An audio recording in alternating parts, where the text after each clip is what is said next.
Bom dia a todos, e esse nosso encontro de hoje é com o capítulo 38 do livro do Gênesis. Iniciemos em nome do Pai, do Filho e do Espírito Santo. Amém. Divino Espírito Santo, iluminai-nos. Divino Espírito Santo, iluminai-nos. Divino Espírito Santo, iluminai-nos.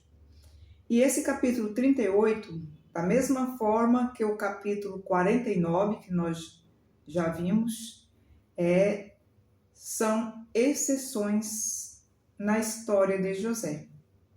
Este capítulo ele vem falar sobre Judá e Tamar. E ele inicia dizendo que Judá, ele se separou dos seus irmãos. Judá, um dos 11 irmãos de José. E foi para a casa de um homem chamado Ira de Odolam, né?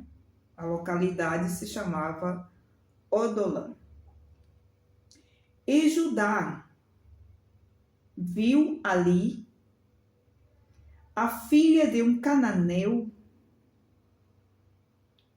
e desposou-a, né? A tomou por esposa. E ela concebeu e deu à luz um filho que se chamou Concebeu novamente e deu outro filho com o nome de Onã. E mais um filho que se chamou Sela. Judá escolheu para o seu filho né? O seu primogênito,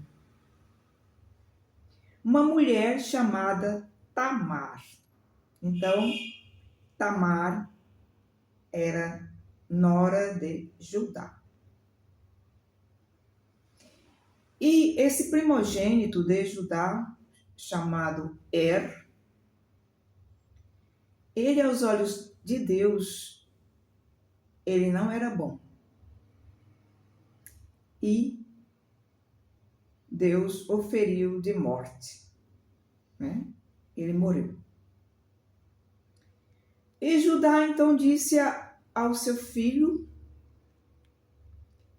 que, posterior a seu filho Onã, que ele tomasse Tamar por esposa, já que o filho primogênito havia morrido e não deixou prole, né? Não nasceu herdeiros dele.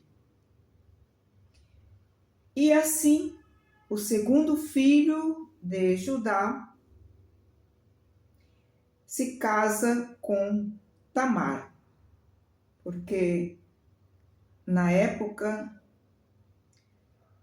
para o povo israelita, existia a lei do levirato, que significa que uma posteridade deveria ser dada pelo irmão caso o seu irmão casado morresse sem ter dado filhos. E assim, Onã se casa com Tamar. Mas Onã, que no versículo 9, no versículo 9, diz que, como ele sabia que a posteridade que nasceria dele com Tamar não seria propriamente dele, mas passaria a ser do seu irmão falecido, conforme essa lei, né? Levirato. Então, ele não desejava dar uma posteridade para o defunto, né? Então, ele sempre dificultava toda e qualquer forma de concepção. Tamar não chegava a conceber desse segundo filho de Judá, ou não. E esse comportamento também desagradou a Deus. E Deus o feriu de morte também. Então, Tamar já é viúva pela segunda vez. E Judá diz a Tamar, sua nora: conserva-te viúva na casa do teu pai até que meu filho Sela se torne adulto. Esse terceiro filho de Judá era o caçula. E, pelo visto, ainda era ou criança ou adolescente, não era adulto. E Tamar volta para a casa do seu pai, volta para a casa paterna, aguardando que o terceiro filho de Judá pudesse se tornar adulto e assim casar-se com ela. E diz esse capítulo que muito tempo depois morre a mulher de Judá, né? Morre a sogra de Tamar. E Judá fica viúvo. E foram dar essa notícia a Tamar, que Judá estava viúvo. Então, aqui diz que o filho terceiro de Judá cresceu, se tornou adulto, mas não foi dado a Tamar por esposo. Então, Tamar, ela faz um plano. Ela vai, retira as suas vestes de viúva, se cobre com um véu e disfarçada, ela foi sentar-se à entrada de um caminho por onde Judá costumava passar. E como ela estava coberta, Judá não a reconheceu. Pensou tratar-se de uma prostituta, porque era assim o costume da época, aquelas mulheres que viviam, né, de prostituição, elas ficavam à beira do caminho, à beira das estradas, na entrada da cidade, né, aguardando a chegada de alguém. E assim que Tamar, ela conseguiu com que Judá se aproximasse dela, né, e mantivesse relação com ela. E enquanto isso, ela conseguiu receber de Judá penhores, né? Presentes. E ela levou consigo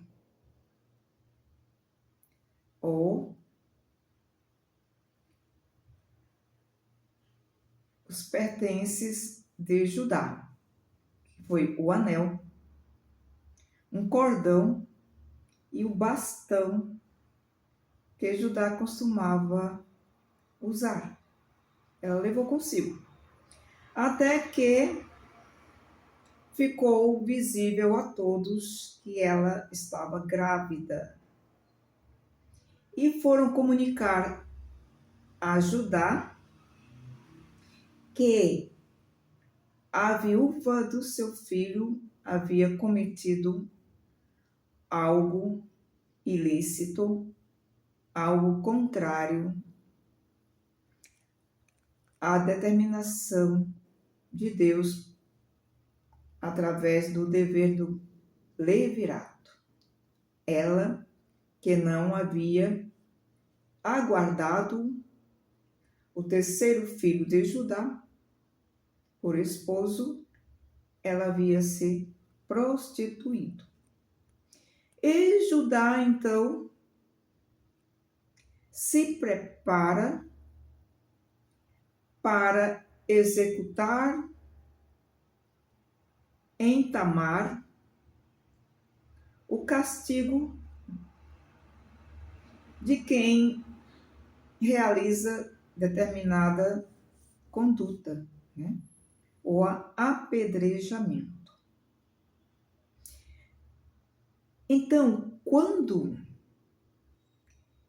Judá se aproxima para realizar, né, esse castigo, ela mostra para ele aqueles objetos que haviam ficado com ela, pertencentes a ele. Então ali ele descobriu que aquela que ele julgava que era uma prostituta era Tamar, a sua nora. E ele viu ali que ela havia sido mais justa do que ele, porque ele se omitiu de dar para ela o seu terceiro filho, para que o dever de levirato se cumprisse. E ela, por meio desse gesto, ela fez com que esse dever de levirato se cumprisse por meio de Judá. Então, os filhos gêmeos que ela teve de Judá passaram a ser posteridade do seu primeiro marido, primeiro filho do próprio Judá, né? Então, foi dado o nome a eles de Farés e Zara. Para nós, essa história soa um pouco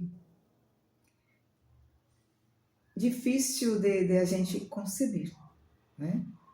Mas a gente se lembre que a gente está no Antigo Testamento de um povo rude que estava iniciando sua caminhada na pedagogia de Deus e que tinha essas leis. Não eram as leis nossas cristãs, eram leis dadas pelo Antigo Testamento, pela Torá, né? O dever de levirato. E daí que Judá se casa com Tamar, né? E a gente vai ver essa citação, né, na genealogia de Jesus, no primeiro capítulo do Evangelho de São Mateus, onde ali é mencionado no terceiro versículo, na genealogia de Jesus, que Judá gerou de Tamar, Farés e Zara. Quer dizer, eles passaram a pertencer à genealogia de Jesus, feito homem, Deus encarnado, que assumiu a condição humana em um povo judeu, na tribo de Judá. Judá gerou de Tamar, Farés e Zara. Os desígnios de Deus, eles não são como nós imaginamos, nós pensamos, são muito mais profundos e têm uma finalidade muito maior daquela que nossos próprios olhos conseguem ver. Louvado seja nosso Senhor Jesus Cristo e sua mãe, Maria Santíssima.